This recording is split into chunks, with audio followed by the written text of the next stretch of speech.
है, जिनसे वो लोगों को अपने आगे बेवकूफ दिखाने के लिए हर बात पर सबसे अतरंगी सवाल पूछती रहती है। ओ बहू, कहाँ है? जरा जल्दी इधर आ। क्या हुआ मम्मी जी? ऐसा कौन सा आसमान सिर पर आ गिरा जो इतनी हबड़ तबड़ में बुलाया? अरे आसमान का तो पता नहीं, पर इसकी छत जरूर गिरेगी। कितनी बार बोला है कि इसे रिपेयर करा लो। मम्मी जी, ऐसी क्या चीज है जो आपसे कभी सवाल तो नहीं पूछती, पर फिर भी आपको हमेशा उसका जवाब देना पड़ता है? हे भगवान, यहाँ घर गिरने को आया और इसे केबीसी खेलना है। अरे तू अपने सवालों का टोकरा अपने पास ही रख, मेरा बेटा करा देगा। वो आलसी, उनके भरोसे रही तो छत पक्का गिरेगी। इससे अच्छा है कि जल्द जवाब ही दे दो। प्रतिभा की बात सुन सास असमंजस में वहीं बैठ जाती है, जिसे देख प्रतिभा मुस्कुराते हुए वहां से चली जाती है। और मती मारी गई थी जो इस सवालों की दुकान को घर ले आई। क्या हुआ माँ, इतनी परेशान क्यों बैठी हो? अरे हाँ हाँ, आजा, सब तेरी वजह से तो हुआ है। पूरी दुनिया में तुझे कोई दूसरी लड़की नहीं मिली थी शादी करने के लिए, जो इस सवाल बवाल को मेरे सिर पर ला बिठा दिया। अब क्या सवाल पूछ लिया प्रतिभा ने? इस पर सास अभय को प्रतिभा का सवाल बताती है, जिसे सुनकर अभय जोर जोर से हंसने लगता है।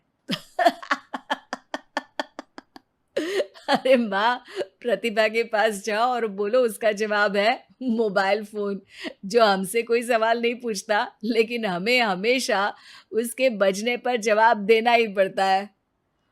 ओ हाँ हाँ, चल अब दफा हो, आलसी कहीं का। इस पर अभय के वहां से जाते ही सास प्रतिभा के पास जाकर उसे जवाब दे देती है, जिसे सुन प्रतिभा हैरान रह जाती है, लेकिन अपनी बात के चलते छत की रिपेयरिंग का काम करा देती है। मेरे सवाल का जवाब इतनी जल्दी देना मम्मी जी के बस की तो बात है नहीं। कोई मुझे इतनी जल्दी हरा दे ये कभी नहीं हुआ, और ना ही मैं होने दूंगी। अब देखो।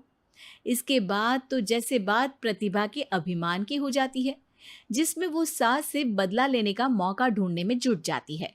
एक दिन आज ना हमें पड़ोस वाले शर्मा जी के घर डिनर पर जाना है, तो अपने सवालों को घर पर ही छोड़कर जाना, समझी? सास की बात का कोई जवाब दिए बिना प्रतिभा वहां से चली जाती है, और रात को शर्मा जी के घर पहुंचते ही उनके बच्चे के साथ खेल खेलने के बहाने अपने सवालों की गाड़ी शुरू कर देती है। पापा, आंटी बहुत सवाल करती है, मुझे उनके साथ नहीं खेलना। अरे ना ना बच्चा, आंटी आपकी नॉलेज के लिए ही तो पूछ रही होंगी ना। अच्छा तो बताओ, एक लड़की 50 फुट की सीढ़ी से गिरी, फिर भी उसे चोट नहीं लगी, क्यों? बच्चे की बात सुनकर शर्मा जी सिर खुजाते बैठ जाते हैं। अब अरे बच्चा, जाओ खिलौने से खेलो, जाओ जाओ। क्यों शर्मा जी, जवाब नहीं पता तो बच्चे को भेज रहे हैं? अरे आप सब भी क्या सवाल जवाब में लग गए, डिनर करते हैं ना। अब तो जवाब सुनकर ही खाना खाऊंगी। क्योंकि वो लड़की आखिरी सीढ़ी से गिरी थी, इसलिए चोट नहीं लगी। मिल गया जवाब। अब कोई बदतमीजी या सवाल नहीं। अच्छा, तो आज तक मम्मी जी को भी सारे जवाब आप ही बताते थे? क्यों, तुम्हारे अहंकार को ठेस पहुंची कि कोई तुमसे तेज कैसे हो सकता है? ओहो, इतना कॉन्फिडेंस! तो बताओ, एक साल में कितने सेकंड्स होते हैं? 12। 2 जनवरी, 2 फरवरी एंड कंटिन्यूड। ज्यादा तेज हो। अच्छा, ऐसी क्या चीज है जिसे तुम छुए बिना पकड़ सकते हो? बात। दो माँ और दो बेटी पिज्जा खाने गई। सबने एक एक स्लाइस खाया, फिर भी सिर्फ 3 स्लाइस ही खा पाए। कैसे? क्योंकि उनमें एक ग्रैंड मदर है, फिर उनकी बेटी यानी कि मदर, और फिर उनकी बेटी। हो गई 2 माँ और 2 बेटी। मिल गया 3 स्लाइड का हिसाब। अरे कभी तो अपनी गूगल की दुनिया से बाहर निकलो। अपने आप को अगर इतना ही तेज समझती हो तो अब तुम मेरे सवालों का जवाब दो।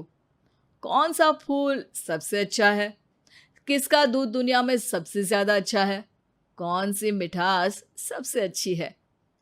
अभय के सवाल सुन प्रतिभा असमंजस में पड़ चुपचाप बैठ जाती है, जिसे देख सब हैरान रह जाते हैं। प्रतिभा के पास सवाल का जवाब नहीं, ये चमत्कार कैसे हो गया? अरे कभी गूगल छोड़कर ढंग की किताबें पढ़ी होती तो पता होता। इसी तरह कुछ दिन बीत जाते हैं, जिसमें अभय का जवाब ना दे पाने की वजह से प्रतिभा सवाल पूछना बंद कर देती है, लेकिन साथ ही सुकून से रह भी नहीं पाती, जिसे देखकर एक शाम अभय प्रतिभा को कहता है। देखो, मेरा तुम्हें हर्ट करने का कोई मोटिव नहीं था। बस समझाना था कि अगर तुम्हारे पास कोई टैलेंट है तो उससे लोगों को नीचा दिखाने की जगह उन्हें सीखने में या मदद करने में इस्तेमाल करो। ज्ञान नहीं, जवाब दो। सबसे अच्छा फूल कॉटन का है, क्योंकि उससे हमें कपड़े पहनने को मिलते हैं। सबसे अच्छा दूध माँ का है, क्योंकि उसकी वजह से एक बच्चा स्वस्थ और तंदुरुस्त रहता है। और सबसे अच्छी मिठास तुम्हारी जुबान में होती है। अगर जुबान से अच्छा बोलोगे तभी तो लोगों से जुड़ पाओगे, उनके मन और जीवन में घर कर पाओगे। अभी भी ज्ञान ही दिया, लेकिन ऐसा जो मेरे पास नहीं था। सॉरी, मुझे कभी समझ में ही नहीं आया कि मैं कितना गलत कर रही हूँ, और ना ही किसी ने समझाया। पर अब वादा करती हूँ